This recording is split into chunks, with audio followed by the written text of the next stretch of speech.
Hello everyone. তো কালকের দিনে মার্কেটে কি হতে পারে, কোনটা কোনটা ইম্পর্টেন্ট লেভেল আছে যেটা মার্কেটের জন্য খুবই জরুরি বা খুব গুরুত্বপূর্ণ হতে যাচ্ছে, তো সেগুলো নিয়ে মূলত আমি আজকে ডিসকাশন করবো। ওকে, তো দেখুন, এর আগেবার যদি দেখেন, এর আগেবার আমরা কিন্তু নিফটি এবং ব্যাংক নিফটি দুটোকে নিয়ে ডিসকাশন করেছিলাম, ওভারঅল মার্কেটের ভিউ কিন্তু আমরা দিয়েছিলাম। কিন্তু যদি আমরা আজকের দিন দেখি, আজকের দিনে কিন্তু মার্কেটকে কিন্তু অনেক বড়সড় একটা গ্যাপ আপে ওপেন হয়েছে। ওকে, তো যেহেতু অনেক বড়সড় গ্যাপ আপে ওপেন হয়েছে, সেজন্য কিন্তু আমাদের সেরকম কিন্তু কোনো রকম ট্রেডের যে সেট আপ সেটা কিন্তু অ্যাক্টিভ হয়নি। শুধুমাত্র কি মানে ওপেন হওয়ার পরে যে লাইভে যে সেট আপ সেটা মাত্র অ্যাক্টিভ হয়েছিল, বা আদারওয়াইজ যে লেভেলগুলো আমি বলেছিলাম সেগুলো কিন্তু সব থেকে সে লেভেলগুলোকে ক্রস করে কিন্তু মার্কেট অনেকটা উপরে উঠেছিল। ওকে, তো আপনারা যদি লাইভ মার্কেটে আপডেট পেতে চান তাহলে আপনারা চাইলে আমার টেলিগ্রাম চ্যানেলে জয়েন হতে পারেন। ডিসক্রিপশন বক্সে ভিডিও লিঙ্কটা দেওয়া আছে। ওকে, এবার আমাদের দেখতে হবে যে মার্কেটে যে এত বড় গ্যাপ আপটা হয়েছে এর পিছনে মূলত কারণটা কি, কি কারণে মার্কেটে এত বড় গ্যাপ আমরা দেখতে পাচ্ছি। তো দেখুন, মার্কেটে যে গ্যাপ আপটা হয়েছে এত বড়, এর পিছনে মূলত কারণ কি, জিএসটি।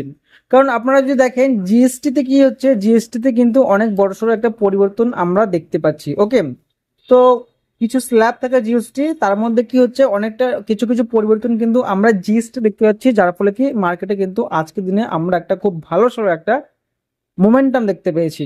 ওকে, তো এটাই হচ্ছে মেন কারণ, আদারওয়াইজ কিন্তু সেরকম কোনো কারণ নেই যার জন্য মার্কেটে এত বড় গ্যাপ আপ ওপেন হয়েছে। এইবার যদি দেখেন মার্কেটে গ্যাপ আপ ওপেন হয়েছিল, বাট সাস্টেন কিন্তু মার্কেট করতে পারেনি। কেন করতে পারেনি? কারণ যদি আমরা ডে টাইম ফ্রেম দেখি এখানে, যদি এখানে আপনারা দেখেন ওয়ান ডে টাইম ফ্রেম, ওকে, যদি দেখেন আপনারা দেখুন মার্কেটে কি ছিল, গ্যাপ আপ ওপেন হয়েছিল বাট সাস্টেন করতে পারেনি, এটা কিন্তু একটা বেয়ারিশ ক্যান্ডেল ফরমেশন করেছে। ওকে, এবার দেখুন যে হারে ক্যান্ডেলটা ফরমেশন হয়েছে, সেখান এটা দেখে কি মনে হচ্ছে, এটাকে মনে হচ্ছে যে গ্যাপটা ছেড়ে এসছে, এই গ্যাপটা কিন্তু ফিল হতে পারে যে হারে ক্যান্ডেলটা আজকের দিনে ফরমেশন হয়েছে। কিন্তু আমরা কিন্তু এখনো কনফার্মেশন হইনি। এইবার কালকের জন্য কি হতে পারে, কিভাবে আমরা বুঝবো যে মার্কেট এই গ্যাপটা ফিল করতে পারে।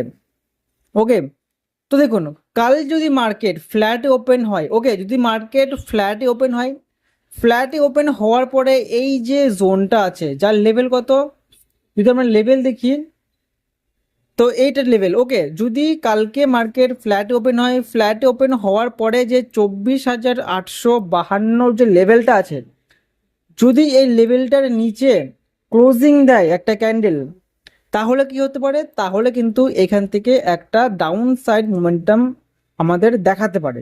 আর এই যে গ্যাপটা মার্কেট ছেড়ে এসেছে, এই গ্যাপটা কিন্তু ফুলফিল হতে পারে মার্কেটে। ওকে, তো এর জন্য কি করতে হবে, এর জন্য এই যে জোনটা আমি বললাম বা লেভেলটা আমি বললাম, এই লেভেলের নিচে যদি ক্লোজিং দেয় একটা ক্যান্ডেল 15 মিনিটের, তাহলে কিন্তু মার্কেটে একটা গ্যাপ ফিল বা একটা ডাউন মোমেন্টাম শুরু হতে পারে।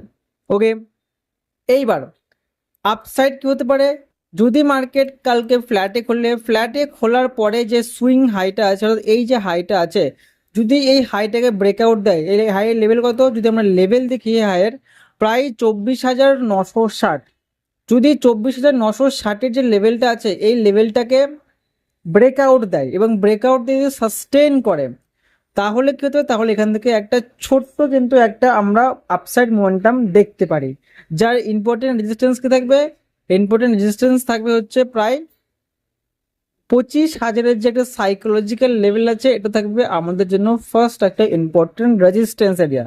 ওকে, কারণ যদি আজকের দিনেও দেখেন, আজকের দিনে কিন্তু মার্কেট কি করেছিল, এক্স্যাক্ট 25,000-এর আশেপাশে এসে কিন্তু মার্কেট এখান থেকে ফলিং হয়েছে। ওকে, তো কালকেও যদি মার্কেটে আবার এইসব জায়গাতে আসে, তাহলে এখান থেকে একটা হাই চান্স থাকে কি মার্কেটে একটা ফলিং আসতে পারে। কিন্তু তার জন্য অনেক কিছু দেখতে হয়, চার্ট প্যাটার্ন দেখতে হয়, ডিরেক্টলি কিন্তু এখানে এন্টার করা একদম বিপজ্জনক। ওকে, তো এইটা গেল মার্কেট যদি ফ্ল্যাট ওপেন হয়। এইবার সাপোজ ধরুন মার্কেট অনেক বড় গ্যাপ আপ বা গ্যাপ ডাউনে যদি ওপেন হয়, তাহলে আমরা কি করব। দেখুন, মার্কেট যদি অনেক বড় বা এইসব জায়গাতে বা এইসব যদি মোট কথা গ্যাপ আপ বা গ্যাপ ডাউনে যদি ওপেন হয়, তাহলে কিন্তু আমরা অপেক্ষা করব প্রপার প্রাইস অ্যাকশনের বা প্রপার স্ট্রাকচারে। যতক্ষণ না ভালো একটা স্ট্রাকচার তৈরি হবে গ্যাপ আপ বা গ্যাপ ডাউন হওয়ার পরে, ততক্ষণ কিন্তু আমরা কোনো রকম কিছু প্ল্যান করব না। তো যদি আপনারা আপডেট পেতে চান লাইভ মার্কেটে, তো চ্যানেল জয়েন হতে পারেন, একটা ফ্রি টেলিগ্রাম চ্যানেল আছে আমাদের, ডেসক্রিপশন বক্সে তাদের লিঙ্ক দেওয়া আছে। তো এটা গেল আমাদের কি নিফটির ভিউ।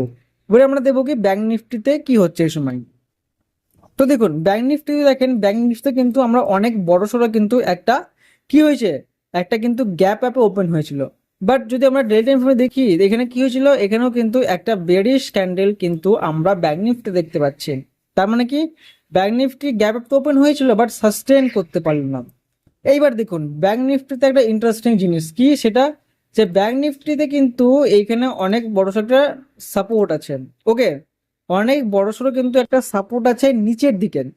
এইবার ব্যাংক নিফটি যদি এই যে নিচের লোটা আছে প্রায় 55,650 যে লেভেলটা আছে, ওকে, যদি এই লেভেলটাকে ব্যাংক নিফটি ব্রেক ডাউন দেয় তাহলে কিন্তু এখান থেকে ছোট্ট আমরা একটা ডাউন সাইড মোমেন্টাম দেখতে পারবো।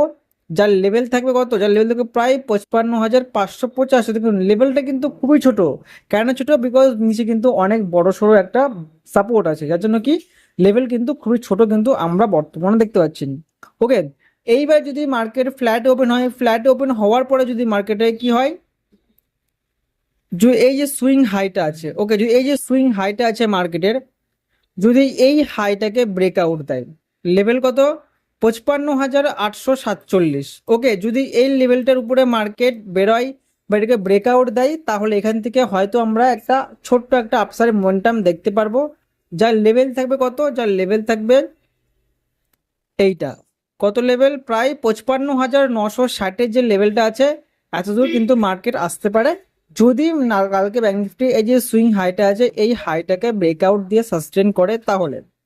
ওকে, তো এটা গেল কি, এটা গেল যদি ফ্ল্যাট ওপেন হয়। আর গ্যাপ আপ বা গ্যাপ ডাউন ওপেন আমি আগেই বলেছি যে গ্যাপ আপ আর গ্যাপ ডাউনে যদি ওপেন হয় তখন কিন্তু আমরা তৎক্ষণাৎ কোনো রকম কিছু করব না, আমরা অপেক্ষা করব প্রপার প্রাইস অ্যাকশনের। যতক্ষণ না প্রাইস অ্যাকশন তৈরি হবে বা স্ট্রাকচার তৈরি হবে ততক্ষণ কিন্তু আমরা কোনো কিছু ভাববো না। ওকে, তো এটাই হচ্ছে মার্কেটের আপডেট। কালকে কি হতে পারে আপনারা চাইলে দেখতে পারেন, কোনো রকম বাই কিংবা সেলিং এর জন্য না, এটা শুধুমাত্র আপনাদের শেখানোর উদ্দেশ্যে বোঝানো হয়েছে। আর আপনারা যদি লাইভ মার্কেটে আপডেট পেতে চান তাহলে আপনারা চাইলে আমার ফ্রি টেলিগ্রাম চ্যানেলে জয়েন হতে পারেন, লিংক ভিডিও ডিসক্রিপশন বক্সে দেওয়া আছে। ওকে, তো এটা হচ্ছে আজকের ভিডিও, দেখা হচ্ছে আপনাদের সঙ্গে পরের ভিডিওতে।